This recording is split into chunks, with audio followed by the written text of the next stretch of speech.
Je les respecte, je les tolère, mais je ne marcherai pas avec eux. Vous savez qui c'est qui nous fait éloigner de Dieu? Jésus-Christ, la religion. Le terme religion, la religion. Je ne prends pas les dénominatifs, il n'y a aucune importance. Je vais vous parler de la religion. Ici, pour Pâques, combien vont courir à Lourdes et ainsi de suite pour avoir des guérisons et tout.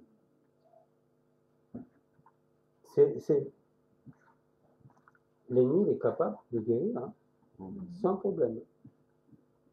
Sans aucun problème. Seulement, vous allez voir la différence entre la guérison donnée par Dieu et la guérison donnée par l'ennemi. La guérison donnée par Dieu, dans votre vie, vous glorifierez toute votre vie Jésus-Christ.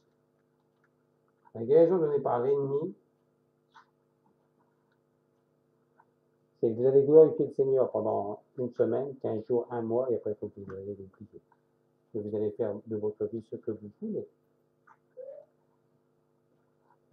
Et la guérison de l'ennemi, c'est que vous n'êtes pas guéri.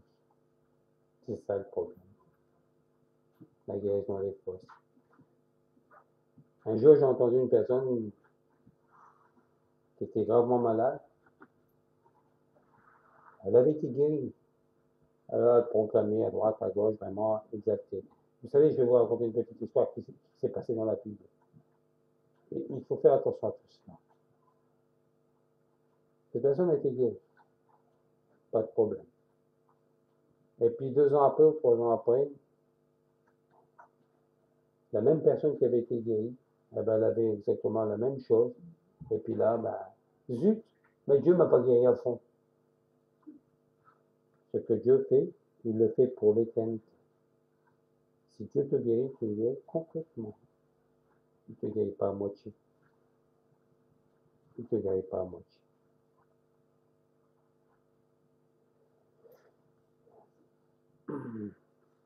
À la parole, dans le Nouveau Testament, dans les épîtres de Paul, je ne me souviens plus exactement l'épître, mais il y a une personne qui suit Paul. Cette personne, elle est formidable. Elle n'arrête pas de proclamer les louanges de Dieu. Elle suit Paul. Elle le suit de loin. Cette personne, c'est... Bon, il n'y a pas d'importance au niveau homme ou femme, mais cette personne, c'est une femme. C'est pour vous remettre dans le contexte. Venez voir tous Paul. Il guérit. Il fait ceci, il fait cela. C'est la grandeur de Dieu. Elle a été formidable, cette femme. Parce que j'aimerais bien, moi, que les gens disent, ah, allez voir. Non. Et puis, à un moment donné, 2-3 jours après, ça a énervé Paul. Il s'est retourné sur cette femme et il a dit, esprit de Python, retire-toi de cette femme. Vous avez vu comment Dieu a montré? Pourtant, on ne pouvait rien dire. On ne pouvait dire aucune critique au niveau de cette femme. Aucune critique. Pourtant, Dieu avait décelé l'esprit mauvais qu'il y avait dans cette femme. Ce que Dieu te donne, il te le donne pour l'éternité. La guérison est pour toi, mais ne la répondra pas. Si Jésus a voulu me guérir d'un poumon éclaté, il m'a guéri du poumon éclaté. Je suis guéri. Je ne pourrais pas avoir la même chose. Vous comprenez?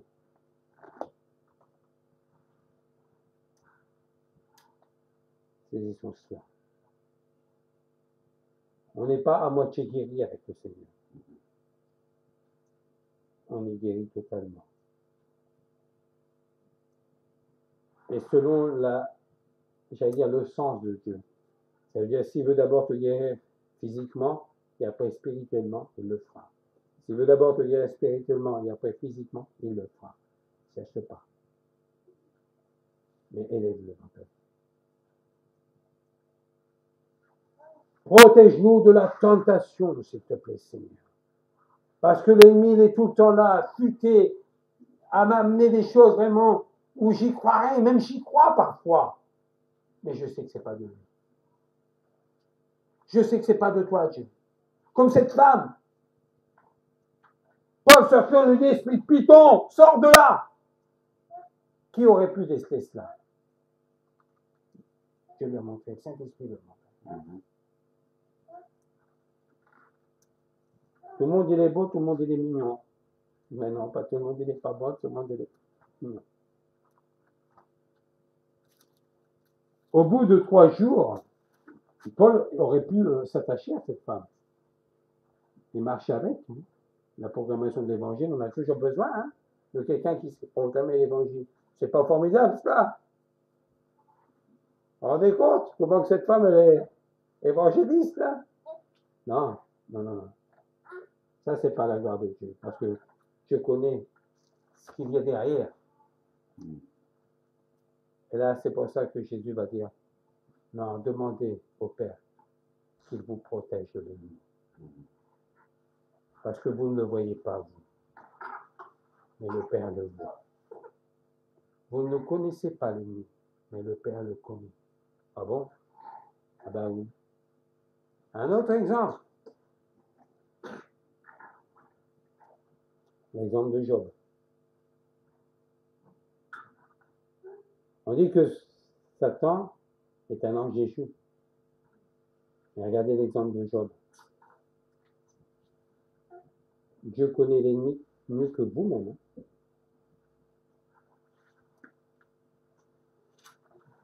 Protège-nous de la tentation. Le psaume 46.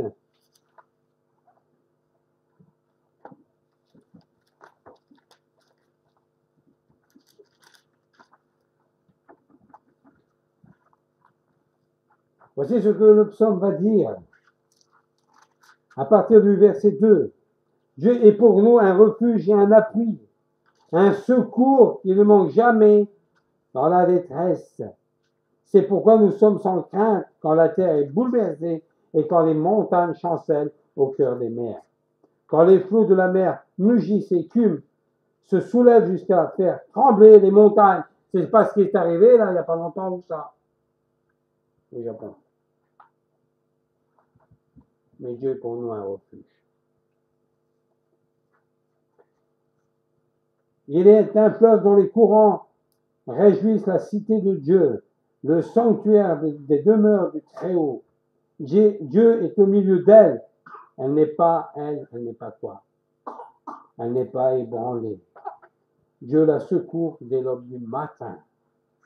Des nations s'agitent, des royaumes s'ébranlent. Il fait entendre sa voix, la terre se fond d'épouvante. L'Éternel des armées est avec nous. Le Dieu de Jacob est pour nous une haute retraite. Amen. Mais on craint. Mais Seigneur, protège-nous de la tentation. Garde-nous des plans du malin.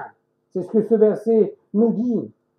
Ne nous soumets pas à la tentation, mais délivre-nous du mal. Garde-nous des plans du malin. Le malin a forgé des plans contre nous. Mais Seigneur, garde-nous. Car c'est à toi qu'appartiennent dans tous les siècles le règne, la puissance et la gloire. Amen. Alors, est-ce que vous avez remarqué une chose?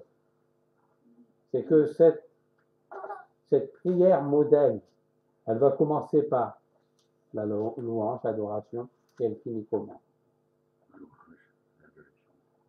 Elle commence par la louange et l'adoration, et cette prière, elle va finir par les lamentations comme nous. Elle finit de la même chose, par la louange et l'adoration. Seigneur, merci. Merci parce que je sais que tu as déjà accompli quelque chose dans ma vie. Nul n'est comparable à toi. Tu es ce Dieu 3 fois saint, le seul, unique, le véritable. Alors, notre relation avec Dieu le Père, Dieu le Fils, Dieu le Saint-Esprit doit se faire une chose, par la louange, l'adoration, et la deuxième chose, par la louange et l'adoration. Amen. Amen. Alléluia. Et entre deux, nous essaierons d'intercaler notre demande. Mais est-ce que vous croyez à la bonté du Seigneur? Alléluia.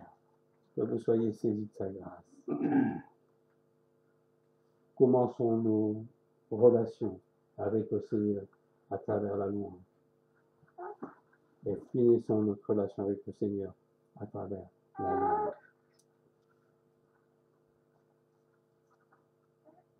Cette louange, c'est le replacer à la place d'honneur, à la première place.